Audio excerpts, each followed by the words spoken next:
Hey guys, Verbal Engine 95, recording live from Low County Prison Cell. So this is a fight that when I've seen a few times, and it seemed like I don't want to say too obvious, but it seemed like what's the word? Like it seemed like a very simple conclusion to have been drawn to, right? Like I thought, there should be something better than this, right? But the more I think about, as with many things, the more I think about it, the more I like it. So I'm gonna roll with it. This is Shikamaru from Naruto and Joestar from JoJo's Bizarre Adventures. One cool thing about it is that you can't like I've mentioned before that typically there has to be like a caveat to JoJo's fights, because especially with stand users, because if the opponent doesn't have a way to directly interact with the stand, has an equivalent to a stand, or is just so overpowered that a stand doesn't matter, the stand user generally wins, just because of the way that stands are kind of interpreted. And make no mistake, I for this, I mean, I'll probably use young Joseph in the thumbnail. I haven't made the thumbnail yet, but I'll probably use young Joseph in the thumbnail, but I would definitely use old Joseph's feats, because that is Joseph Joestar at his peak. He has shown that he's capable of doing everything that he did as when he was young, as an old person, as when he got older. So he would have Hermit Purple, and the thing is, Hermit Purple is a very specific stand. It's not a punch and ghost stand, right? But we'll get into that. So I'll start with Shikamaru here. So Shikamaru is a ninja from the Hidden Leaf Village. He's from the, I think his last Nara, I think his last name is. So he's from the, he's from a clan. I think it's like the Deer Clan, basically. That's not what they're called, but that's basically what they boil down to. And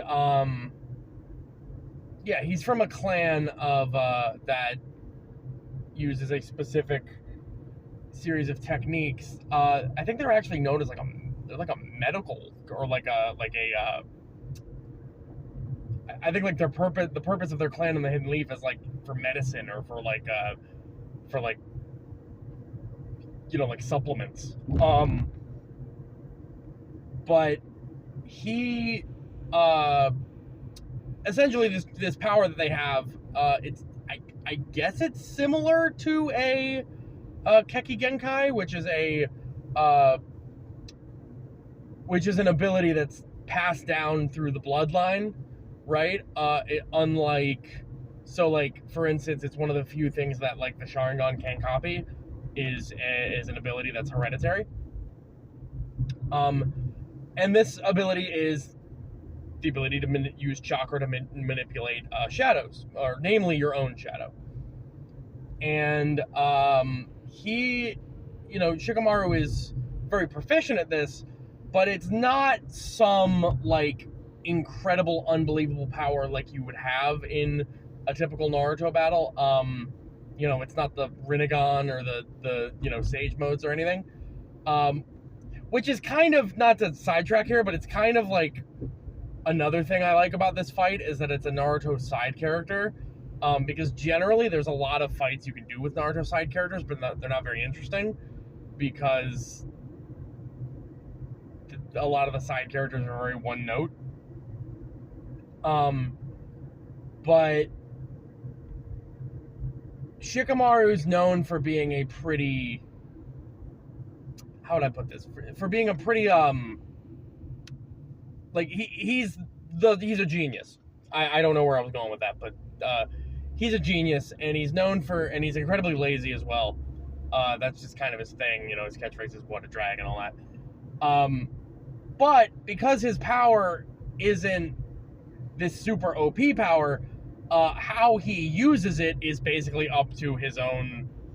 Is just how he can do a lot of things that you wouldn't expect just based off of his his intellect and how he's able to apply this power. That's what I meant. So him being a genius makes up for his power not just being like inherently super strong. And he uses it in a lot of interesting ways. So his typical method of using it is the shadow possession jutsu, where he stretches out his shadow, and then if his shadow touches you, it usually stretches it on the floor or on a flat surface. And if it touches you, then he can force your body to mimic his movements, right? And he's used this both as like a snaring technique, like a way to like just immobilize somebody. He's used this as a means of distraction by like making his opponent take their eye off of what he's actually doing by forcing them to deal with this. He's done a lot with it. And these shadows that he uses are actually tangible. So he uses a lot of other devastating techniques like the shadow binding jutsu, where he wraps it around you and kind of like can like basically crush your bones. These shadows are like as strong as steel, basically.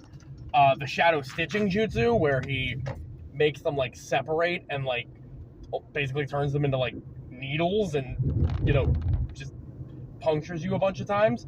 The shadow doppelganger jutsu, not to be confused with the shadow clone jutsu, where his shadow takes on the form of himself and actually fights for him. Again, unlike the shadow clone jutsu, which is just using a clone made out of chakra that acts independently, this is actually like his shadow physically manifesting as another person. But because it's made of his shadow, he can also control it and stretch it out and make it do all these other things. Now that's not super powerful in its own right compared to like the mountain destroying, attacks that other characters have used.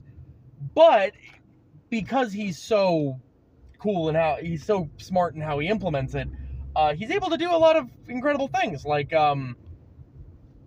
he's negated genjutsu by breaking his own finger with the shadow. He carries around a large amount of very specific ninja tools that we don't see a lot, like flash bombs, and he uses like what do they call them? They're like almost like weather balloons, and he's been known to like he carries like traps on him that he can like it's like a kunai that it's like a booby trap where he throws it on the ground and the kunai launches it. I'm getting a lot of this from the games, actually. And one cool thing that he's actually done with the flash grenade specifically, and again, I think he might have done this in the actual show, I'm not sure, but I remember it from the games, is that he would throw the flash bomb behind him, so it would go off and create a huge glare, which would make his shadow grow, and then he can basically like crush you with it, which is really cool. Yeah, I mean, he's so smart that he's actually like also like a shogi master, shogi being a strategic game, and he treats fighting like a game of shogi. Like he plots out his moves. Like I think he said in his fight with Tamari, who ended up being his wife and is also a very strategic fighter, that he had the next 200 moves planned out in his head. But that is kind of his downside, because sometimes I don't want to say he over strategizes, but sometimes he like overestimates himself, because in that same fight with Tamari, he didn't actually have enough chakra to implement those next 200 moves. He actually ended up forfeiting because he said, I'm out of chakra. I had you beat 200 ways, but I can't keep fighting. Yeah, but still very very interesting art, very interesting character, as I said, like a lot of the Naruto side characters are. Now on to Joseph. So Joseph Joestar is the grandson of Jonathan Joestar. And much like Jonathan, is a gigantic dude that's like just a pile of muscle. But unlike his grandfather, this guy has a really tremendous temper. Or at least had. When he got older, he didn't really have it anymore. When he got older, he became kind of a dumbass. He was already kind of a dumbass, to be honest, despite being like a genius. But yeah, and unlike Joseph, who trained and became like a champion of Hamon, Jonathan was already kind of like just naturally adept at it and kind of understood it, or at least understood the basics of it from the rip, like without anybody even knowing he could do it.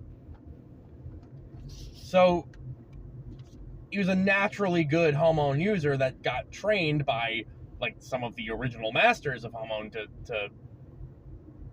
become even more proficient in it. And Hamon being, if you're not familiar with what I'm talking about, if you've only watched part 3 and above, first of all, how dare you? Secondly, Hamon is basically, without getting super far into it, it's like life energy that derives from the sun, thus making it like, the bane of vampires. And it, once you've unlocked it, it just flows through your body naturally. And how you channel it and how you decide to use it basically determines its applications. And what I mean by that is it is a bullshit anime energy system that pretty much allows you to do anything without having to write in a commonality between those things. For instance, you can use Hamon to turn follicles of hair. Hamon can travel through anything that's living. You can only make it travel through something non-organic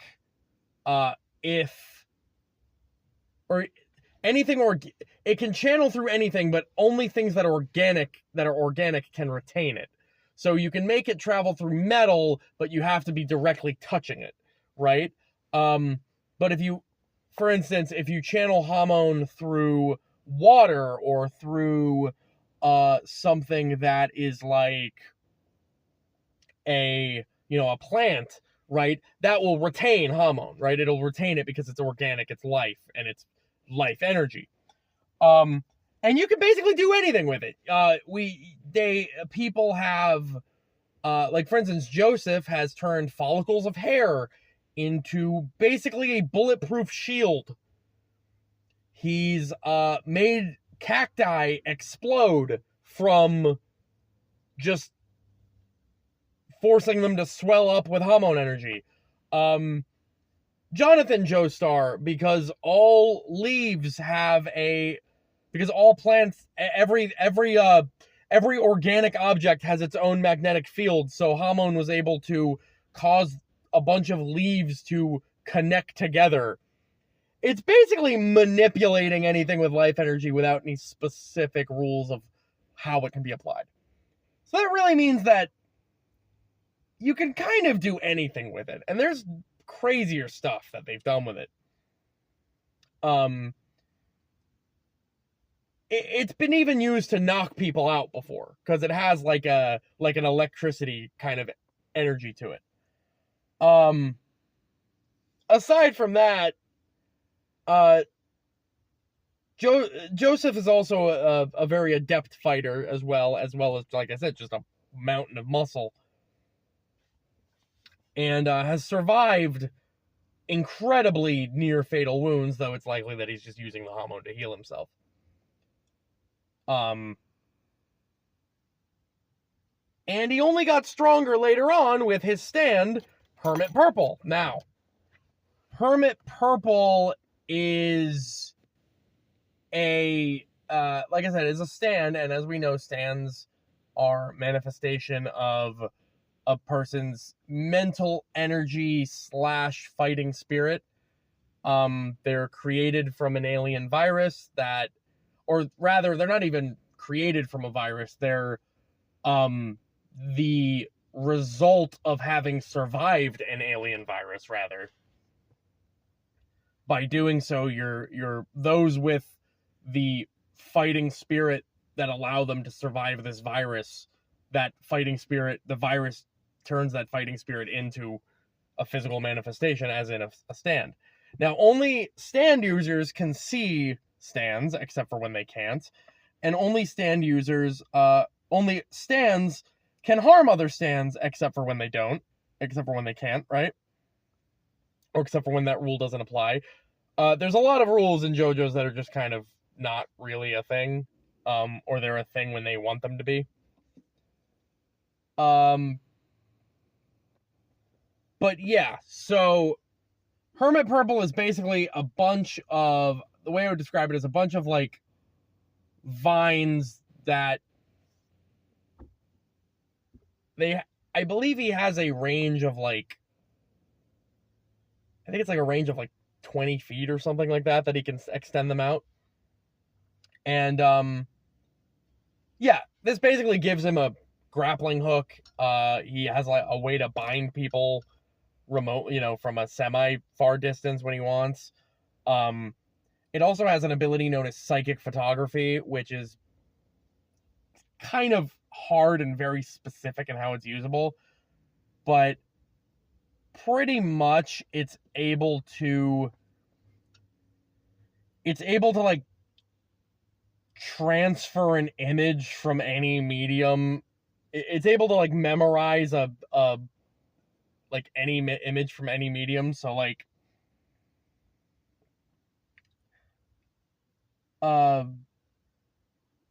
for instance, there was I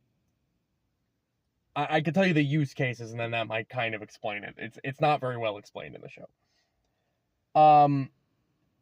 When they found a VHS of Dio threatening them, there was a literal fly in the corner that was covered by darkness that you could barely see on the tape, and Hermit Purple perfectly transcribed this fly onto a piece of paper with such detail that they were able to find out what region of the world he was in based on what kind of fly it was. Again, this was on an old VHS tape with static, and the fly was covered by darkness. Another example would be when he fought, I don't remember the name of the stand or the stand user, but he fought a stand that was creating a growth on his body. And without knowing the city he was in and just having ran around it a bunch, he was able to make Hermit Purple draw a map of the city he was in so that he knew where a barrel was, right? So he can basically, it's almost like a scanning of an image or surroundings that's like so perfectly detailed that he can copy it like exactly, even when it's not actually like visible. I think that's why it's called psychic photography. But it's not really a thing that I think can be fully explained. Or at least I can't fully explain it without looking it up. And he can also transmute Hamon through Hermit Purple and whatnot. But other than that, like, even in his old age, he was still, like, super jacked and super agile. I mean, he was swinging around Egypt, like, like Spider-Man, and, like, running off rooftops and stuff. And he was, he also cheated on his wife, but, that's whatever. So getting into this fight. So I can't definitively say which character is smarter, right? Because, like, both have done some incredible feats of intellect and cunning and strategy, but like they're both clearly genius level fighters, so it's kind of hard to really pinpoint exactly who is smarter based on like feats. I don't know Joseph's like exact IQ if it's ever been stated. I know Shikamaru's IQ is like over, it's like what, like it's over 180 or 280 or some crazy shit like that. So he's a complete like genius. But I can't really compare and contrast how smart they are. And besides, their tactics and abilities aren't really based on like pure knowledge of things necessarily, but rather the environment that they're in. And a lot of times based on the opponent they're fighting. And a lot of times they don't have prior knowledge of their opponents.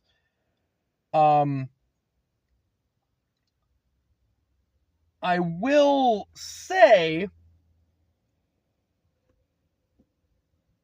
generally Shikamaru doesn't fight a lot by himself. He typically is, the strategist. And he's taken out two one actual immortal and then one like pseudo immortal person, right? But he did that with help of the team and prep time and prior knowledge of their abilities, right? Now Joseph took out like the Pillarmen, but again, he did that with help of a team and with, most of the fights he won independently, but a lot of the times he either, again, stumbled into the right answer, which a lot of the times he even said during his fight with Cars, he just got lucky. And, he just wanted to piss Cars off and make it sound like he planned it from the beginning. A lot of his fights are planned from the beginning, and he does, basically know he's going to win. In fact, there's the signature move he does where he says, your next line is, and then he says what the person's about to say, and then they say it, and then it shocks them. So in this fight, this would probably even be the soundtrack name, or the title track, but, he would definitely say, your next line is, what a drag, and then Shikamaru would be like, what a drag, and then be shocked, right? We know that would happen if this fight ever happened.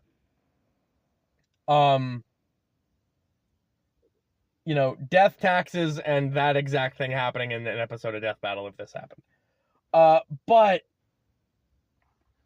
just as far as intellect goes, really, their ability to utilize their abilities, I think mostly has to do with each other.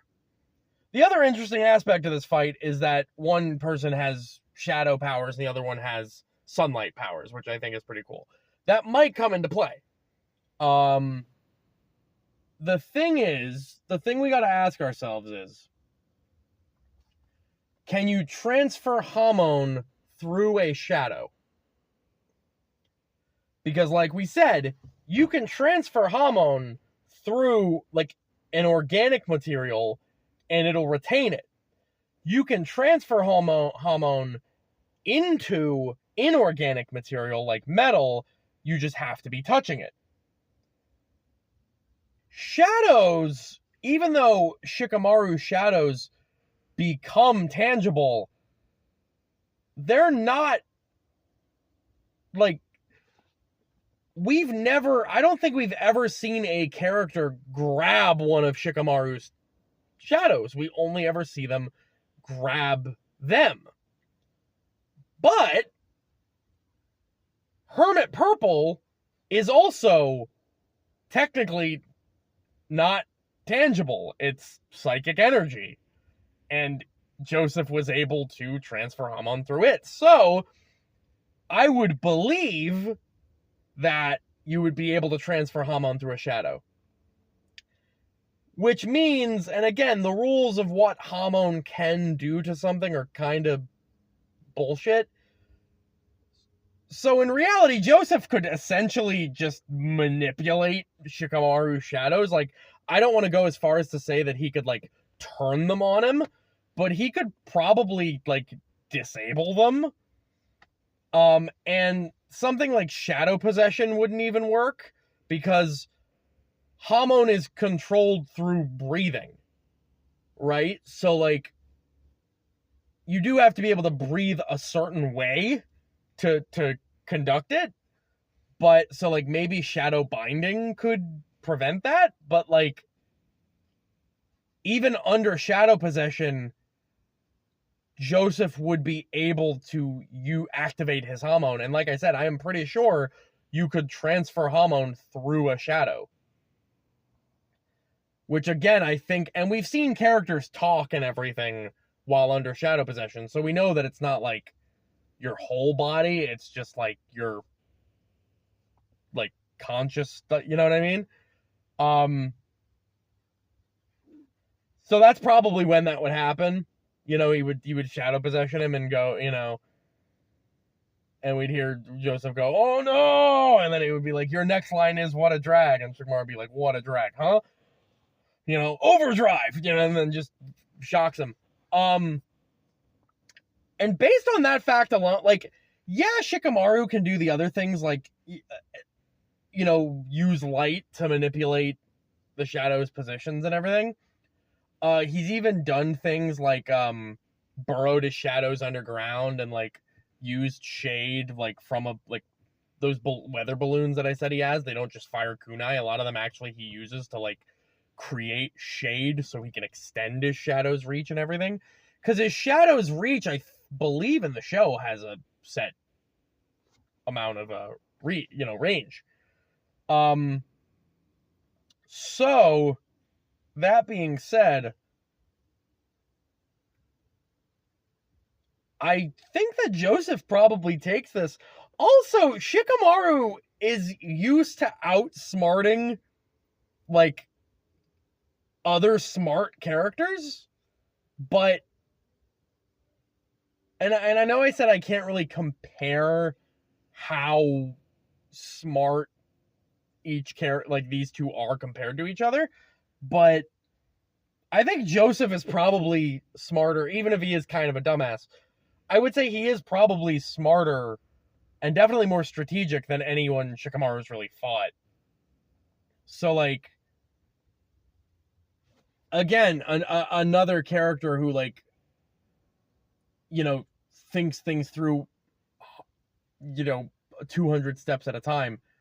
I mean, he's even used things like, he's used, like, glasses of wine. He's used, like, he's wore, you know, he's had, like, a silk cap that he, you know, unthreaded while fighting on a bed of spikes. And he unthreaded it so that he could create, like, a zip cord kind of thing.